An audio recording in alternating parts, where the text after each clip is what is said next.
Ouais, se passe quoi là? Attends, pourquoi il y a plusieurs clones qui sont en train de bouger là? Ouais, mais. Quoi? Mais je comprends rien. Attends, on dirait ils vont tout le temps vers le même endroit. Genre, on dirait tout le temps les mêmes positions. Ouah, mais. Ouah, c'est dingue. On dirait carrément c'est des bots. On dirait des vraies personnes. Et yo, salut tout le monde, j'espère que vous allez bien. Aujourd'hui, on se retrouve pour un nouvel épisode de Codé. C'est facile. Aujourd'hui, nous allons voir le Pathfinding Service, donc comment ça marche et comment est-ce qu'on fait pour pouvoir l'utiliser et dans quelles conditions. Eh bien, c'est parti, tout simplement. Eh bien, en fait, le Pathfinding Service, ça va devoir en fait marcher avec les humanoïdes. En fait, tout ce qui est corps contenant les humanoïdes. Donc là, vous pouvez par exemple prendre dans Avatar, dans Rebuilder. Moi, je vais prendre par exemple My Avatar. Vous pouvez prendre en R15 tout comme en R6. Ce qu'on va faire, c'est que on va ajouter un script dans le rig. Alors vous pouvez ajouter dans le service aussi. Hein. Ça peut être un script qui peut être côté serveur, tout comme un script côté local. Donc Pathfinding Service, c'est un service, donc va falloir déjà le récupérer. Donc local, Pathfinding Service égale game.getService Pathfinding Service. Le Pathfinding Service, en fait, ça sert à pouvoir créer des parcours pour l'humanoïde justement, pour le rig en fait. Donc on va commencer à créer un parcours. Donc pour l'instant il sera vide. Hein. Donc local chemin et le parcours en fait on va l'appeler path. Donc local path égale justement Pathfinding Service create path. Donc les agents paraméteuses en fait ça contient plusieurs paramètres. Donc comme en fait la distance entre les waypoints par exemple.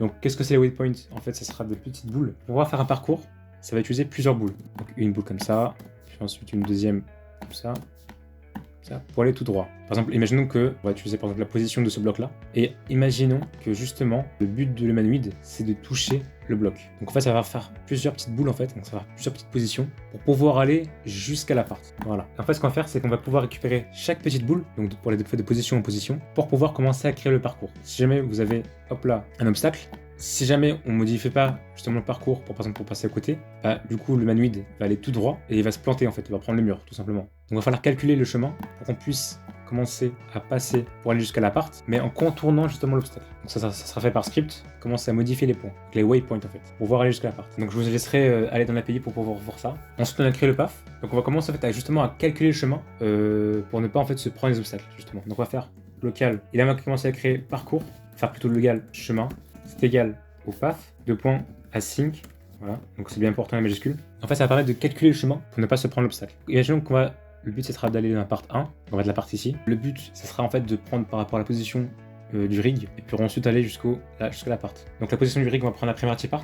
Donc on va faire workspace.rig, donc ça c'est mon humanoïde, priority part, position. La priority part, c'est un peu ça, le rectangle là, bleu. Donc on prend la position justement du rectangle bleu, virgule. Donc ça pour la deuxième valeur, pour aller jusqu'à où? Nous, on veut que ce soit jusqu'à la part, ici. Donc soit workspace.part.position, parce que ça se déplace de position en position. On va juste prendre la part et toute sa propriété. On veut seulement la propriété de la position. Donc là ici on a le chemin, c'est super. Maintenant qu'on a le chemin et que ça a calculé justement tous les waypoints, on va pouvoir en fait faire chemin get waypoint. Donc pour pouvoir en fait récupérer justement tous les waypoints. Sauf qu'on va les définir quand même dans une variable, parce que ça va être très compliqué de pouvoir récupérer tous les waypoints sans variable en fait, pouvoir récupérer la valeur. On va faire donc local, on va faire waypoint tout simplement. Égale le chemin de waypoints. Ce qu'on va faire maintenant, c'est qu'on va utiliser une boucle, ça, virgule V, donc une boucle for i v, in pairs waypoints. 2 secondes, je vais expliquer. Donc on a déjà vu ce format de boucle, donc c'est une boucle en fait comme une table. Donc pour chaque en fait index, je ne sais pas combien il y en aura précisément, mais je pense par exemple qu'il y en aura 6. Donc justement pour chaque point, donc V c'est pour la valeur. Donc pour chaque point en fait, on va commencer à se déplacer de point en point. Donc on va faire quoi? On va faire donc V de point move, donc V c'est pour la valeur, donc on va pouvoir en fait récupérer justement la position du waypoint. Donc on va faire script point, on va pouvoir récupérer le rig, donc je vais juste commencer à créer une variable pour rig, local rig égale workspace.rig. On va faire du coup justement donc le rig point humanoid de point move to, qui va se déplacer vers V point position. Donc V ça sera du coup la valeur, et la valeur de quoi? Du waypoint, pour pouvoir en fait déplacer de waypoint en waypoint. Donc du coup pour chaque en fait justement waypoint ça va faire ça. On va faire aussi par exemple rig.humanoid.move to finished de point wait.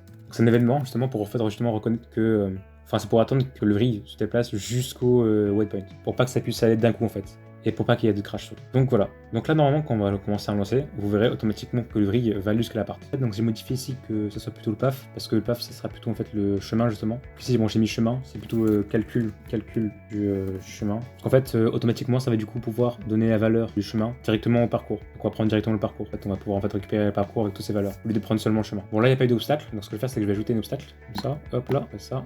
Voilà, assez haut, et on va surtout l'uncurd pour pas qu'il puisse se déplacer. Là, vous allez voir qu'en fait que ça va pouvoir calculer, et ça va contourner justement le fait qu'il y avait l'appart. Voilà.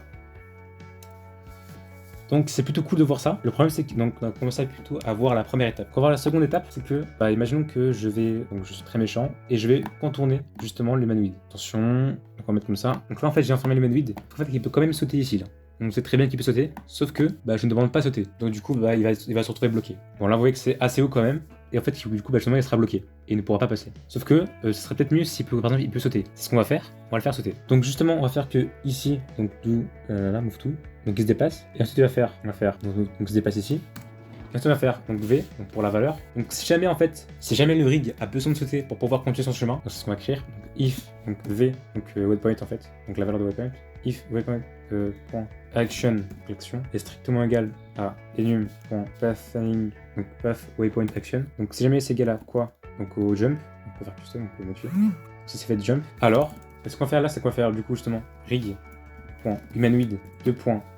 Change state. Donc on va changer son état. Donc c'est une liste par défaut. Donc enum.humanoid state type. On va faire du coup justement jump. Et là vous allez voir que maintenant, lorsqu'il sera dans l'obligation de sauter pour pouvoir continuer son chemin, bah, il va le faire maintenant. Donc il faut juste que ça soit avant, parce qu'il va commencer à bouger, et après il va se rendre compte qu'il est bloqué. Ça marche pas vraiment. Il faut d'abord qu'il se rende compte que c'est bloqué, et puis pour pouvoir continuer le prochain chemin. Donc là, comme vous avez vu, bah, il s'est déplacé, il a sauté, et il est arrivé. Donc voilà, par exemple, un des trucs qui peut y arriver. Si vous voulez, vous pouvez faire des trucs drôles.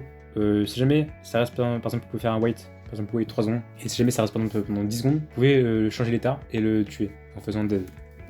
On va laisser le jumping pour pouvoir le sauter. Donc vous pouvez très bien aussi utiliser une fonction pécale pour pouvoir sécuriser justement votre pathfind, donc votre rig en fait, votre chemin, parce que le pathfind service c'est quand même un service qui est assez fragile. On va faire c'est qu'on va tout de suite ajouter une fonction à partir du calcul en fait justement. Donc function parcours ici, une parenthèse, et à la fin on met un end parce que c'est une fonction. Donc à chaque fois que je vais pouvoir rappeler, donc maintenant étant donné que c'est une fonction, il va falloir que j'appelle parcours à la fin. Surtout pas que j'oublie ça, parce que les fonctions ça s'appelle, ça se crée et ça s'appelle aussi pour pouvoir les utiliser. Il peut en fait y avoir justement des problèmes donc, avec des waypoints sur le fait en fait que le rig soit bloqué au waypoint. Donc par exemple, imagine qu'il est en train de calculer le chemin et que donc il commence à avancer et que d'un coup il commence à voir qu'il y a un mur qui se décale par exemple et que, du coup qui lui bouche le chemin. Sauf que il voit qu'il y a de l'autre côté, il peut quand même continuer son chemin. Et en fait justement, ce qu'on va faire, c'est qu'on va pouvoir reconnaître lorsque le rig en fait est bloqué dans un waypoint pour pouvoir changer le chemin et recommencer justement le calcul. Ce qu'on va faire c'est que à ce moment-là, donc ici, donc j'ai modifié l'underscore par waypoint index pour pouvoir en fait juste avoir le nombre d'index. Donc ça sera soit 1, 2, 3, 4, 5, 6, 7, 8, 9, 10 par rapport à cette table, enfin c'est combien d'index. Donc à la fin de son déplacement, on va faire donc paf, donc point blocked avec une majuscule. Donc c'est un événement, enfin, justement le chemin a été bloqué. De point function. Paramètre qu'il y a à l'intérieur, c'est en fait l'index du waypoint qui est bloqué. On va faire waypoint index block. Ce qu'on va faire, c'est qu'on va faire une condition. Donc if, donc justement, si le waypoint actuellement là, donc si en fait justement le waypoint blocked index, si jamais il est supérieur ou alors égal au waypoint index, si jamais en fait le waypoint index blocked, donc, admettons qu'il y a 3 waypoints dans mon chemin, ok. Je suis au deuxième waypoint et je suis bloqué. Donc je suis arrivé au numéro 2 et je vois que mon waypoint index blocked, donc soit s'il est égal au waypoint index actuellement ou alors qu'il est supérieur, pas inférieur parce que les waypoints qu'il a déjà traversé, bah, c'est déjà fait, donc on s'en fout un peu de ce qu'il y a avant, mais c'est plutôt de ce qu'il y a après, parce qu'on sait déjà, il a déjà fait son chemin pour le début, donc on va juste commencer à continuer le chemin pour plus tard. Donc si jamais l'index blocked est supérieur ou alors égal au index de base en fait, donc une question comme ça pour vérifier. Alors justement ce qu'on va faire c'est qu'on va faire parcours et du coup on va répéter la fonction parcours pour aller jusqu'au début pour qu'en fait ça recalcule le chemin et ça refasse tout depuis le début. Et même si jamais on est encore bloqué, ça va pouvoir recalculer le chemin. Donc bien sûr à la fin je n'oublie pas d'appeler la fonction. Ce qu'on va faire c'est qu'on va run et là vous allez voir que quand il est en train de faire son parcours, donc là normalement il va passer comme ça, ici je ferme, vous allez voir qu'automatiquement bam il reconnaît qu'il est bloqué. Je vais encore fermer. Là vous voyez qu'il reconnaît qu'il est bloqué, il va recalculer le chemin. Là je vais commencer à rétrécir. Bon, il a calculé par rapport au truc de base. Et donc voilà. Donc en fait, vous voyez bien que lorsque le rig se retrouve bloqué, et bien il va automatiquement recalculer le chemin pour pouvoir retrouver sa part, la position de la part. Et bien c'est la fin de cette vidéo. Si vous aimez la vidéo, n'hésitez pas à mettre un pouce bleu. Si vous avez des questions, n'hésitez pas à les poser en commentaire, j'essaierai de répondre le plus vite possible. Il me semble qu'un serveur Discord est disponible, donc le lien est dans la description. Et sinon, moi je vous dis à très vite pour une prochaine vidéo. À la prochaine.